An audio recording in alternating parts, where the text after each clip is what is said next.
नमस्कार मंडळी, कसे आहात? मजेत ना? असायलाच हवं, कारण आयुष्य खूप सुंदर आहे आणि शो मस्ट गो ऑन. तर मागचा ब्लॉग आपला होता फॉरेनचं धोबी घाट. जर तुम्ही पाहिला नसेल तर मी तुम्हाला पुन्हा एकदा रिक्वेस्ट करते की तुम्ही जाऊन बघा की फॉरेनमध्ये धोबी घाट नक्की असतं तरी कसं. तर धोबी घाट पाहिल्यावर बऱ्याच जणांचा प्रश्न होता की कपड्यांचं तर आम्हाला समजलं, पण भांडी घासण्याचं मशीन किंवा डिशवॉशर जे आहे, किंवा आता बऱ्याच जणांना माहिती आहे की फॉरेनमध्ये प्रत्येकाच्या घरी डिशवॉशर असतं, पण ते एक्झॅक्टली कसं वर्क करतं हे त्यांना जाणून घ्यायची उत्सुकता होती.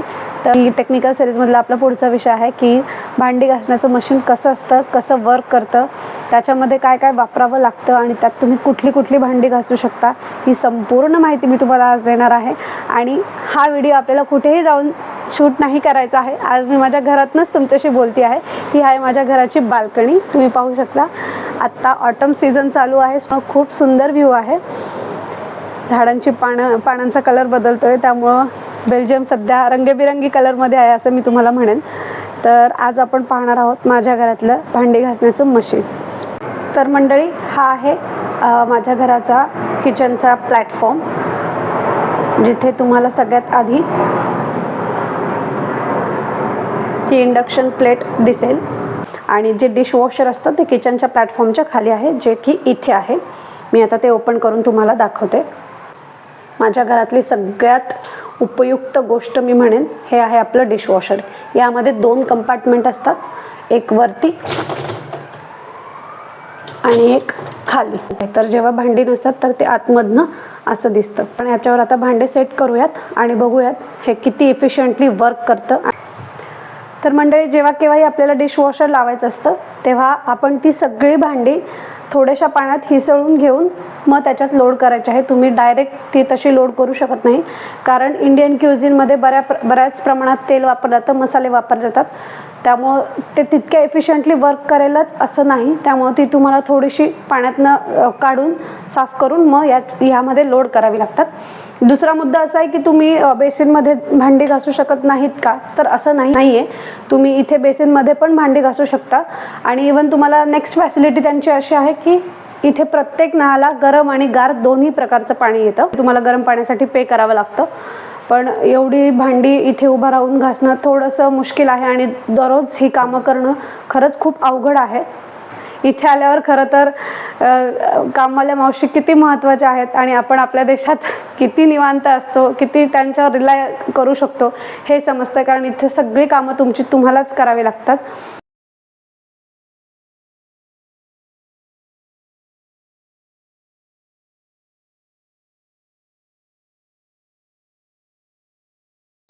वरचा रो सेट केलेला आहे, जिथे मी ग्लासेस आणि कप्स आणि वाट्या आणि बाउल्स लावलेले आहेत आणि वरण भाताचं भांडं पण लावलेलं आहे, जागा होती म्हणून. आणि तुम्हाला वाटत असेल हे कशासाठी आहे, तर इथे आपण ज्या आपल्या डिश असतात त्या लावू शकतो. मी तुम्हाला एक सॅम्पल म्हणून दाखवतो.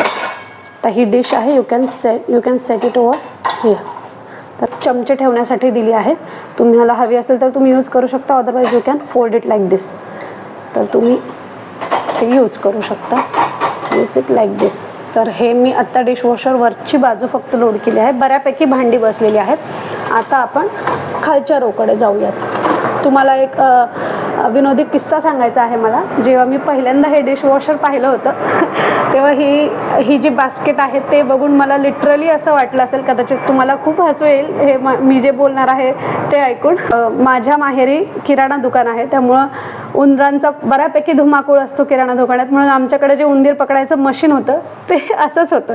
सो आय थॉट इथे पण उंदीर वगैरे असतात की काय, म्हणून त्यांनी उंदीर पकडण्यासाठी हे दिलं आहे, पण ते तसं नाही आहे. खाली आपण थोडी मोठी भांडी किंवा ताटं वगैरे लावणार आहोत, पण मोस्टली यात ताट जास्त आपलं जे मोठी ताटं असतात ती बसत नाहीत. त्याचं कारण असं आहे की हा जो फॅन दिसतोय तुम्हाला, जो मूव्ह होत असतो डिशवॉशर रन केल्यावर, तो त्याच्यामध्ये अडकतो. त्यामुळे आपण इथे मोठी भांडी नाही बसवू शकत. ही चमचे ठेवण्यासाठीची ही बास्केट आहे. तुम्हाला हवं असेल तर तुम्ही ठेवूही शकता, आणि जर तुम्हाला वाटलं की भांडे जास्त आहेत, जागा कमी पडते आहे, तर तुम्ही यू कॅन रिमूव्ह इट. आणि तुम्ही ते भांडं, जे कुठलं मोठं भांडं आहे ते पातेलं वगैरे, ते तुम्ही इथे ठेवू शकता. आणि मग चमचे तुम्ही रँडमली इथे टाकू शकता किंवा यावरतीही ते ठेवू शकता. आता ही माझ्याकडे एक प्लास्टिकची डिश आहे, ती पण मी यात लोड करणार आहे स्टीलच्या भांड्यांबरोबर. म्हणजे आपल्या लक्षात येईल की याची एफिशियन्सी फक्त स्टीलच्या भांड्यांसाठीच आहे की बाकीच्याही गोष्टी त्यात व्यवस्थित क्लीन होतात. तर हे सगळे चमचे आपण लोड करतो आहोत यामध्ये. तुम्ही चमचे, चाकू हे सगळं त्यात लोड करू शकता. तर दुसरा सेक्शन मी असा लोड केलेला आहे. तुम्ही पाहू शकता एक साईडला सगळी ताटं लावलेली आहेत, छोटी पातेली आणि चहाचं भांडं. थोडी भांडी अजूनही बसू शकतात, पण आता ती मोठी आहेत म्हणून मी नाही लावत आहे. आणि मोस्टली यात प्लास्टिकची भांडी नाही निघत किंवा ती खराब होण्याचे चान्सेस असतात, म्हणून मी प्लास्टिकचं भांडं पण नाही टाकत आहे. प्लास्टिक, ॲल्युमिनियम, जर्मन किंवा खूप तेलकट भांडी जी असतात ती यात नाही साफ होऊ शकत. तर आपलं डिशवॉशर आता असं दिसत आहेत आणि ही सगळी भांडी आपण लोड केलेली आहेत. आता आपण ते बंद करणार आहोत. बंद करण्याच्या आधी मला सांगायचं आहे की इथे आपण ती जी साबणाची छोटी वडी असते, जी तुम्हाला प्रत्येक सायकल रन करताना एक वडी यात टाकायची आहे. फक्त एकच वडी टाकावी लागते आणि बंद करायची आहे. आता हा सेक्शन कशाचा आहे, तर इथे तुम्ही जर समजा काचेची भांडी असतील किंवा तुम्हाला भांड्यांना थोडा चांगला सुगंध यावा असं वाटत असेल, तर तुम्ही एक प्रकारचं इथे लिक्विड मिळतं, जसं आपण धोबी घाटमध्ये पाहिलं होतं तसंच आहे एक्झॅक्टली. ते टाकू शकता. ते नेहमीच टाकायची गरज नसते, तुम्ही कधीतरी. ते कुठले लिक्विड आणि कुठले टॅबलेट आहेत हे मी तुम्हाला सांगणारच आहेत, सो डोंट वरी. आता आपण डिशवॉशर बंद करणार आहोत.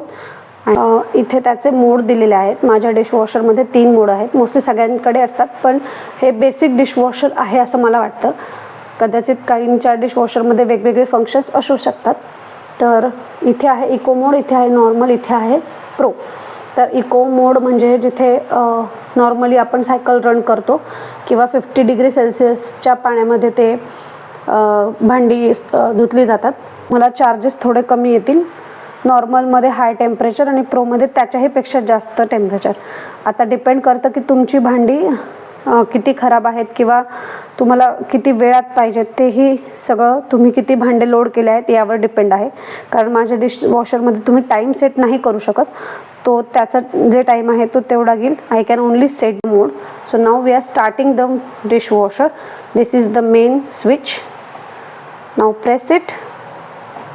आता ते ऑन झालं आहे. You can see the red lights. तर आता मी इकोवर ते सेट करते आहे. तुम्ही हे बटन एकदा प्रेस केलं, कारण हे मोडसाठीचं आहे, हे बटन टायमरसाठीचं आहे. तर इथे एकदा प्रेस केलं तर इको, दुसऱ्यांदा प्रेस केलं तर नॉर्मल, तिसऱ्या वेळेस प्रेस केलं तर प्रो. तुम्ही जितक्या वेळेस बटन प्रेस कराल तो प्रोग्राम तिथे सेट होत जाईल. So eco again cycle start करते आहे आणि इकोवर सेट झाला आहे. आता आपण ते बंद करूयात.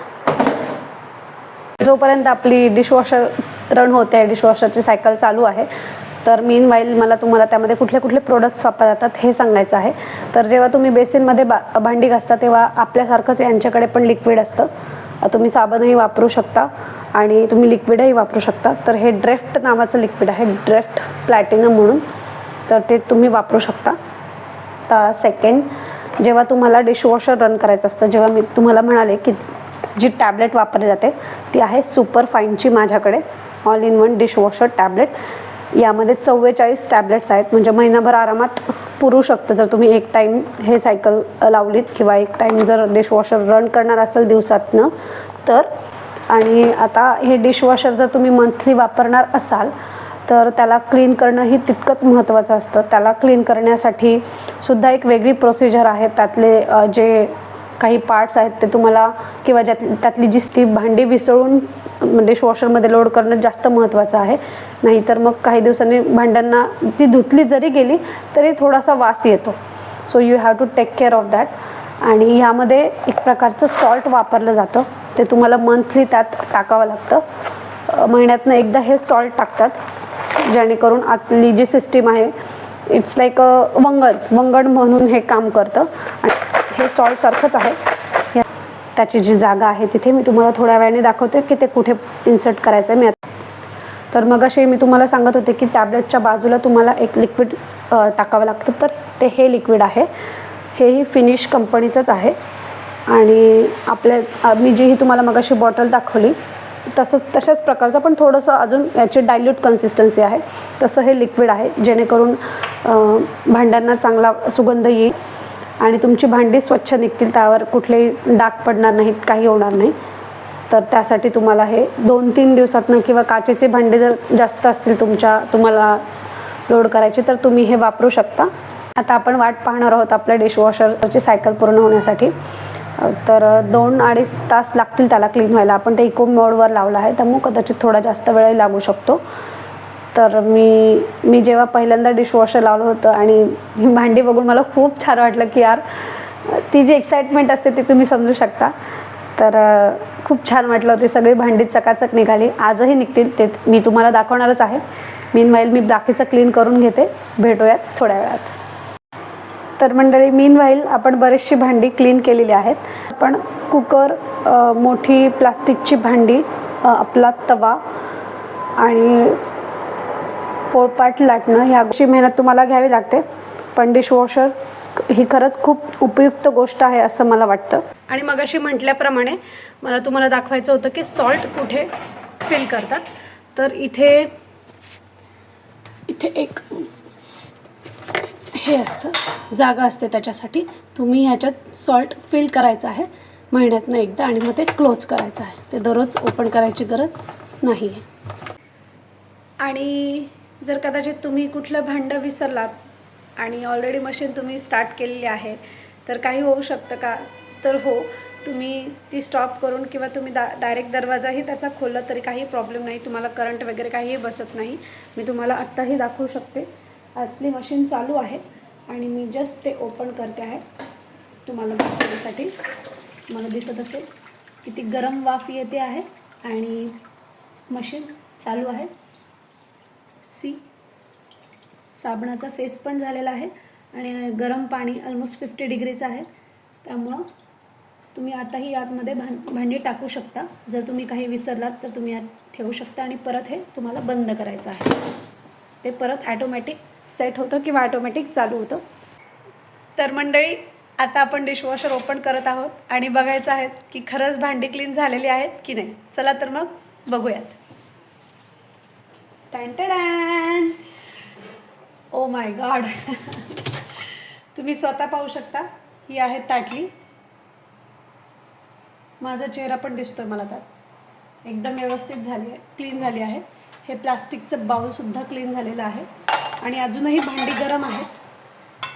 हे बाउलसुद्धा वेगवेगळ्या पद्धतीची भांडी मी लावली होती तरी ती सगळी क्लीन झालेली आहेत. आता खाली पाहूया आपली ताटं क्लीन झालेली आहेत की नाही. सो हे आहे आपलं ताट, स्वच्छ निघालेलं आहे. ही आपली एक प्लास्टिकची प्लेट होती, ती सुद्धा व्यवस्थित क्लीन झालेली आहे. आणि भांडी धुवून झाल्यावर हे डिशवॉशर आतून स्वतःच क्लीन होतं. असं काही नाही आहे की भांडी निघाली आणि डिशवॉशर खराबच, असं नाही होत. ते सुद्धा आतमधनं व्यवस्थित क्लीन होतं. दोन्ही वेळेला बेसिनच्या इथे भांडी घासणं उभा राहून, ते पण हे खूप जिकरीचं आहे. त्यामुळे मला असं वाटतं की डिशवॉशर ही खरंच खूप चांगली गोष्ट आहे. तुम्ही निघतातच, तुम्हाला फक्त 1-2 गोष्टींची काळजी घ्यायची आहे. भांडी हिसळून टाकायची आहेत, टॅबलेट विसरायची नाही आहे. खूप खराब भांडी असतील तर तुम्हाला त्याच्यात ते जे लिक्विड मी तुम्हाला दाखवलं होतं तेही ॲड करायचं आहे. आणि महिन्यातनं एकदा डिशवॉशर तुम्हाला क्लीनही करायचं आहे आणि त्याच्यामध्ये सॉल्टही टाकायचं आहे त्याच्या रिक्वायरमेंटप्रमाणे. कधी कधी काय होतं, आपण भांडी लोड करतो पण ती तितकी चांगली निघत नाहीत, त्याच्यावर व्हाईट स्पॉट येतात.